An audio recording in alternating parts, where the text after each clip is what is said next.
నమస్తే, welcome to NSTV news. ముందుగా ముఖ్యాంశాలు.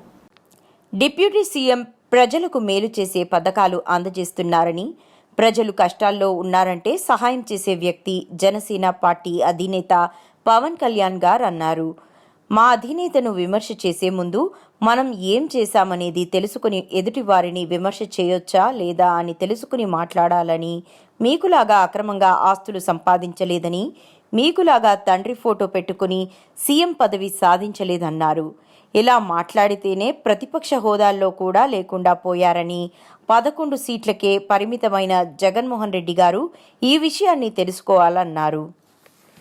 అండదేల మండలం జనసేన పార్టీ నుంచి నా పేరు కుప్పాల జీరో మాట్లాడడం జరుగుతుంది. నేను జగన్మోహన్ రెడ్డి గారు పవన్ కళ్యాణ్ గారు చేసిన విమర్శకు ఇవాళ ఏంటంటే, జగన్మోహన్ రెడ్డి లాగా పవన్ కళ్యాణ్ గారు అవినీతిపరుడు కాదు. అలాగే ఆయన 175 స్థానాల్లో పోటీ చేస్తే ప్రజలు 11 స్థానాలకే పరిమితం చేశారు. ప్రతిపక్ష హోదా కూడా లేకుండా చేశారు. అలాగే పవన్ కళ్యాణ్ గారు డిప్యూటీ సీఎం హోదాకి ఉందాదానం ఇచ్చారు.